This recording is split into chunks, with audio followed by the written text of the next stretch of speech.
In January 1913, a man walked alone across the Antarctic ice. The soles of his feet had fallen off. His skin was peeling from his body in sheets. He was being poisoned, not by the cold, not by starvation, but by the very food keeping him alive. Douglas Mawson was no amateur.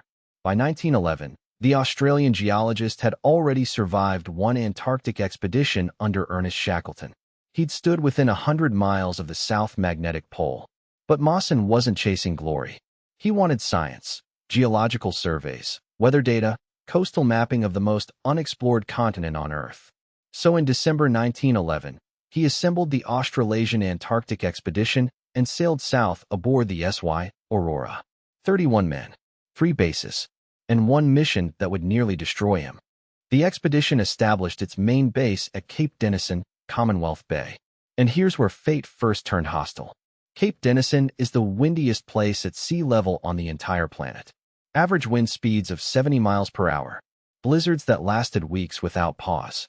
The men could barely stand upright outside their hut.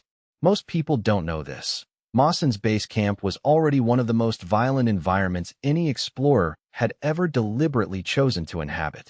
In November 1912, Mawson organized a sledging journey to map the unexplored coastline east of base. He chose 2 companions, Lieutenant Belgrave Ninnis, a 23-year-old British officer, and Xavier Mertz, a Swiss mountaineer and champion ski runner. 3 men, 3 sledges, 17 huskies. They headed east into a landscape no human being had ever crossed. What none of them knew was that only one of them would return. For 3 weeks, the party made solid progress, over 300 miles eastward across glaciers and snow plains. The terrain was treacherous. Hidden crevasses lurked beneath thin snow bridges, invisible until the moment they swallowed you whole. Ninnis had already broken through one and survived. But morale held. The dogs were strong. Mawson recorded detailed geological observations in his journal every night by lamplight. Everything was going according to plan. And that's precisely when Antarctica decided it had been patient enough. December 14, 1912.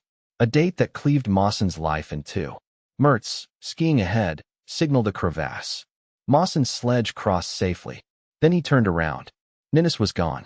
The snow behind him, just gone. A gaping blue-black hole in the ice where his companion had stood seconds before. Mawson crawled to the edge and peered 300 feet down into darkness. He could see a single wounded dog on a ledge far below, whimpering. Of Ninnis, there was no trace at all. They called down for 5 agonizing hours. No response ever came. But the true horror wasn't the loss of their friend. It was what fell with him. Ninnis's sledge carried almost all the food. The tent, the dog food, and 6 of the strongest remaining huskies.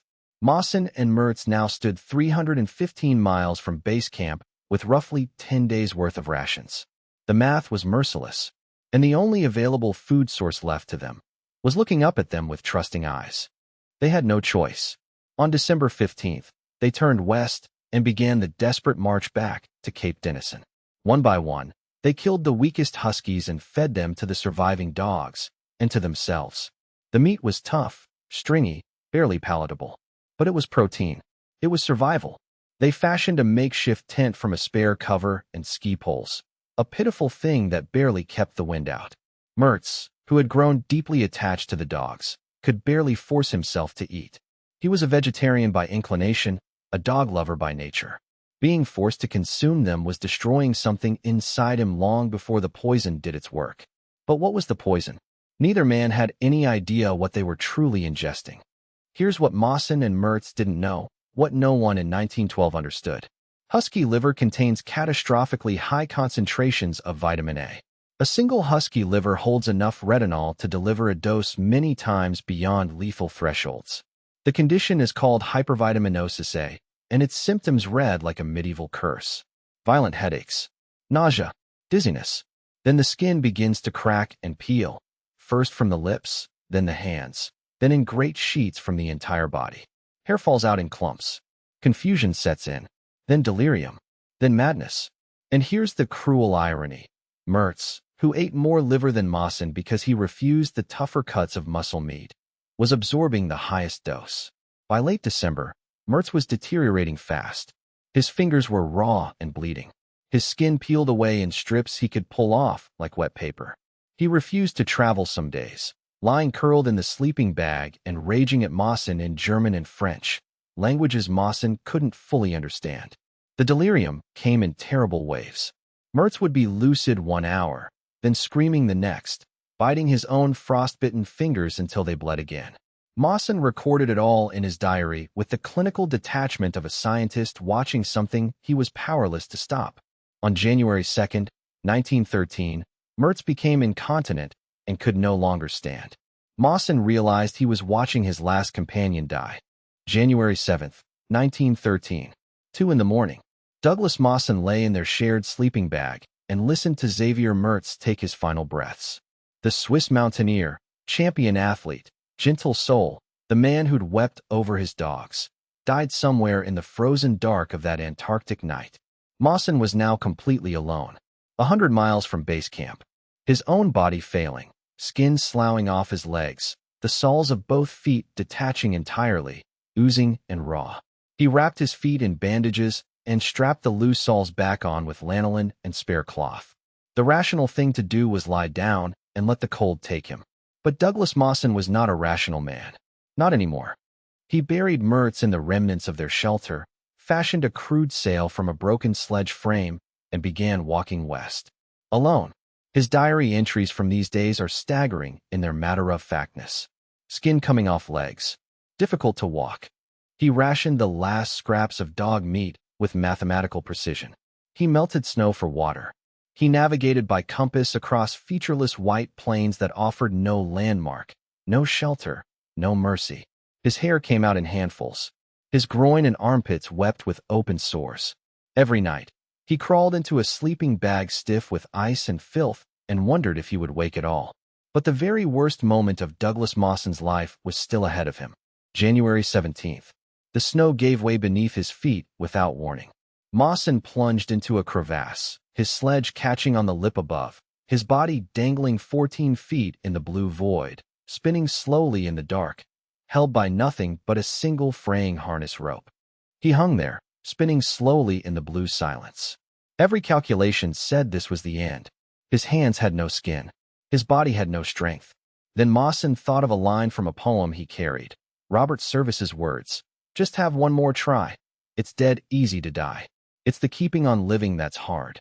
He reached for the rope, hand over hand, with raw fingers that screamed against the rope. Douglas Mawson hauled himself out of his own grave. He collapsed on the ice rim, gasping. Then the edge crumbled beneath him, and he fell back in. The same crevasse, the same void. And somehow, he climbed out a second time. For 3 more agonizing weeks, Mawson dragged himself westward across the ice. Then, salvation in the most unlikely form. He discovered a snow cairn left by a search party. Inside, a bag of food and a note telling him exactly which direction base camp lay. That note may have saved his life. On February 8, 1913, 56 days after Ninnis vanished into the crevasse, Douglas Mawson staggered into Cape Denison. He was unrecognizable. His face was ravaged. His body skeletal. His feet wrapped in bloody rags. The men who'd stayed behind were stunned into silence. But there was one final cruelty that Antarctica had saved specifically for him. The Aurora had departed just hours before his arrival. Hours. The ship had waited as long as it could, but the sea ice was closing in and the captain made the impossible call to leave. Mawson and 6 brave volunteers who'd stayed behind to search for him would now endure another full year in the windiest place on Earth. 10 more months of howling darkness and isolation. Most men would have broken completely. Mawson spent the time cataloging geological specimens and writing meticulous scientific reports. When the Aurora finally returned in December 1913, he boarded the ship, carried every page of his research with him, and sailed north without ceremony. He never spoke publicly about the worst of what happened out on that ice. Douglas Mawson was knighted in 1914. He lived until 1958, 45 more years, and became one of Australia's most celebrated scientists. But most people have never heard his name. The man who ate his own dogs, whose skin fell from his body, who climbed out of his own grave not once but twice, survived because he simply refused to calculate the odds. Sometimes the most dangerous thing in Antarctica isn't the cold. It's a man who won't stop walking.